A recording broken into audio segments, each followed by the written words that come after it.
কাল থেকেই আমাদের জীবনের প্রথম পরীক্ষা, মাধ্যমিক পরীক্ষা শুরু হচ্ছে। তোমরা অনেকে আছো যারা এখনো খুব টেনশন করছো, অনেকের ভয় লাগছে যে কি পরীক্ষা দেবো আমরা, কি করব, আমাদের প্রিপারেশন এখনো ঠিক মতো নেই। অনেকে ভালো করে পড়াশোনা করেছো, সারা বছর ঠিকঠাক করে পড়েছো, তাও তোমাদের একটু টেনশন হচ্ছে। প্রথমেই একটা কথা বলতে চাই, এই টেনশনটাকে এই কয়েকদিন আর রাখো না। তুমি যা পড়েছো, তুমি যতটুকু পড়েছো, যতটুকুই তুমি প্রিপারেশন নিয়েছো, তুমি নিজের উপর বিশ্বাস রাখো, তোমার পরীক্ষা ভালো হবে। আর প্রশ্নগুলো ভালো করে পড়বে। অনেক সময় এরকম হয়েছে, আমি দেখেছি প্রশ্ন ঘুরিয়ে দেওয়া হয়েছে, সিমিলার প্রশ্ন, সেম প্রশ্ন, কিন্তু অনেকে বুঝতে পারেনি ওই ঘুরিয়ে দেওয়ার জন্য। বিশেষ করে লাইফ সায়েন্স, তারপর ইতিহাস ভূগোলের সাবজেক্টেও হয়, ফিজিক্যাল সায়েন্সেও এই জিনিসটা হয়েছে। তাই প্রশ্ন খুব ভালো করে পড়বে। জানি ভয় লাগছে, প্রথমবার তুমি বোর্ড এক্সাম দিচ্ছ, অন্য একটা স্কুলে তুমি পরীক্ষা দিতে চাচ্ছ। এতদিন ধরে তুমি নিজের স্কুলে পরীক্ষা দিচ্ছিলে, এখন তুমি অন্য স্কুলে পরীক্ষা দিচ্ছ, পরিবেশটা একটু আলাদা রকম হবে। প্রথমেই আমি একটা কথা বলতে চাই, দেখো, মাধ্যমিক যেমনি জীবনের সবচেয়ে প্রথম বড় পরীক্ষা, তেমনি এটা জীবনের সবচেয়ে সহজ পরীক্ষা। সহজ কেন বললাম? মাধ্যমিকের পর থেকে যত তুমি আস্তে আস্তে বেড়ে উঠবে, যত তুমি নতুন ক্লাসে যাবে, মাধ্যমিক দিলে, 11-এ গেলে, তারপর 12-এ পড়ে উচ্চ মাধ্যমিক দিলে, তারপর তুমি কলেজে পড়ছো, তোমার কিন্তু পরীক্ষা আরও কঠিন হতে থাকবে। তখন গিয়ে তোমার মনে হবে যে না, মাধ্যমিকটাই সহজ ছিল। এটা আমাদেরও মনে হয়। তাই মাধ্যমিক পরীক্ষাকে তুমি ভয় পেও না। তুমি যতটা পড়েছো সেই পড়াশোনাটাকে আরও কন্টিনিউ করো, আরও জিনিসগুলোকে রিভাইজ করো, আরও কনসেপ্টগুলোকে রিভাইজ করো, আরও সব সাবজেক্টগুলোকে গুরুত্ব দাও, ভালো করে পরীক্ষা দাও, আর ঠিক করে লিখবে। মনে করো তুমি কোনো প্রশ্ন পারছো না, তো তুমি এটা ছেড়ে আসবে না, তুমি কোশ্চেনটাকে ভালো করে পড়ো, মনে করার চেষ্টা করো যেটা কোন চ্যাপ্টারের ছিল, মনে করো যে ওই চ্যাপ্টারে কোন টপিকের কোশ্চেন ছিল, তাহলে তুমি ওই টপিকটাকে একটু গুছিয়ে গাছিয়ে লিখে আসার চেষ্টা করবে। প্রশ্ন ছেড়ে আসবে না, তোমার প্রিপারেশন যাই থাকুক, তুমি কিচ্ছু পড়োনি কিংবা তুমি সারা বছর ঠিকঠাক করে পড়েছো, প্রত্যেকটা স্টুডেন্টকে বলছি, প্রশ্ন ছেড়ে আসবে না পরীক্ষাতে। আর খাতায় অ্যান্সার ঠিকঠাক করে লিখবে। যেভাবে আমি বলেছিলাম, ফিজিক্যাল সায়েন্স আমি বলেছি, অনেকে তোমরা দেখেছো, যেভাবে ফরম্যাটগুলো বলেছি, এমসিকিউ, ভিএসএ কিউ, মানে এমসিকিউ কোশ্চেন আর শর্ট কোশ্চেনগুলো কিন্তু পরপরই অ্যান্সারগুলো লেখার চেষ্টা করবে।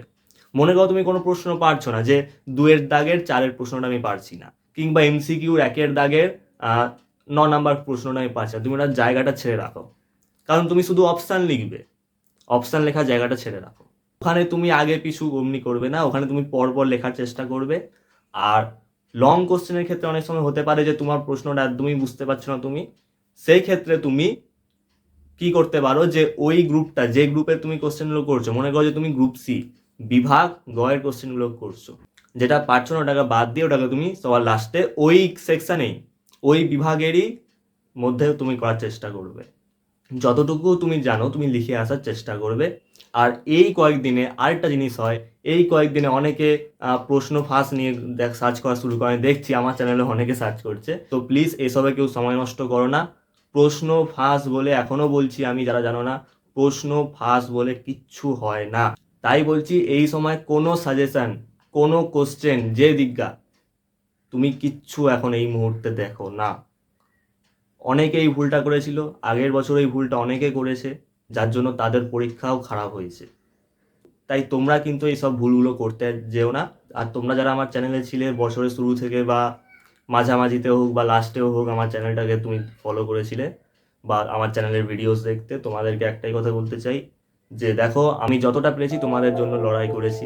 হয়তো আমি সম্পূর্ণ তোমাদের পাশে দাঁড়াতে পারিনি, হয়তো আমি কোথাও কোথাও স্কিপ করে গেছি, হয়তো কোনো টপিক বাকি রয়ে গেছে, কিন্তু আমি আশা করছি যে তোমাদেরকে, তোমাদের যে উইক পয়েন্টগুলো ছিল, তোমাদের যে টপিকগুলো সবচেয়ে বেশি কঠিন লাগতো, সেই টপিকগুলোকে আমি কভার করতে কিছুটা হলেও, হয়তো আমি 100% পারিনি, হয়তো তুমি 100% বুঝতে পারোনি, যতটা হোক আমি চেষ্টা করেছি, নিজের সামর্থ্য মতো যতটা হোক। কারণ আমারও তো পড়াশোনা আছে, অঙ্ক নিয়ে যাদের অসুবিধা ছিল, টেস্ট পেপারের যত অঙ্ক, প্রশ্ন বিচিত্রার যত অঙ্ক, সব ওয়ান শট আমি করে দিয়েছি। তোমরা যারা আমার চ্যানেলে আছো তারা তো জানো যে আমার নিজেরও পড়াশোনা আছে, নিজেও খুব বেশি টাইম পাই না। অনেক স্টুডেন্ট আমায় কমেন্ট করতো, বলতো যে দাদা আমি এখানে বুঝতে পারছি না, আমি টিউশন নিয়েছি, টিউশনে বুঝতে পারছি না, অনেকে ইউটিউব থেকে স্টাডি করেছো, অনেকে আমার ভিডিওস থেকে স্টাডি করেছো। আমি দেখেছি তোমরাও অনেকে যারা আমার চ্যানেলে আছো কিংবা যারা চ্যানেলে নেই তারাও আমাকে অনেক সাপোর্ট দিয়েছো, অনেক ভালোবাসা দিয়েছো। তো আমি একটাই কথা বলতে চাই যে জানি না সেটা কতটা এফেক্ট করেছে, হয়তো যদি আমি 1%ও তোমার যদি হেল্প করে থাকি তো সেটা আমাকে আজকে অবশ্যই জানিয়ে যেও। ঠিক আছে, বিদায়ের আগে আমি খালি এটাই বলবো যে তোমাদের সববার যাতে মাধ্যমিক পরীক্ষা খুব ভালো হোক। হয়তো তোমরা পরীক্ষার পর আমাকে মনে রাখবে, হয়তো তোমরা পরীক্ষার পর আমাকে ভুলে যাবে, সেটা পরীক্ষার পরই দেখতে পাবো। কিন্তু তোমাদেরকে এই মুহূর্তে একটাই কথা বলবো, মাধ্যমিকের জন্য বেস্ট অফ লাক। সবাই ভালো করে পরীক্ষা দেবে, কোনো টেনশন রাখবে না। আমি যেটা বলেছিলাম সেটা মনে রাখবে। মাধ্যমিক যেমনি জীবনের প্রথম বড় পরীক্ষা, সেই রকমই জীবনের সবচেয়ে সহজ পরীক্ষা হয়েছে মাধ্যমিক। এই পরীক্ষাটা কিন্তু আর কোনো দিন ফিরে আসবে না যদি একবার হাতছাড়া হয়ে গেছে। তো আমরাও ফিরে পাইনি। তাই তুমি যতটা পারছো, যতটা তোমার দম আছে তুমি দেওয়ার চেষ্টা করো। তোমার প্রিপারেশন কিচ্ছু হয়নি, তুমি এখন থেকেই শুরু করে দাও। পারলে তুমি কিচ্ছু করোনি, তাও তুমি লড়াই ছাড়বে না। তুমি ছাড়বে না যে না আমি পারবো না, আমার হবে না, আমার দ্বারা, এমনি তুমি ভাবো না। মাথা থেকে সব বার করে দাও। যা হবে দেখা যাবে, আমি এখন থেকেই শুরু করব। কিন্তু এটা আশা করতে পারি যে তোমরা আমাকে সাপোর্ট দিয়ে যাবে যতটা সম্ভব, যতটা সম্ভব তোমরা আমাকে সাপোর্ট দিয়ে যাবে। আর আর তোমাদের পরীক্ষা কেমন হলো সেটা আমাকে অবশ্যই জানাবে।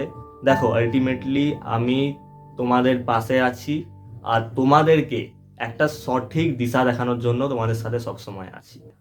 সবাই ভালো থেকো, আর মাধ্যমিকের জন্য বেস্ট অফ লাক।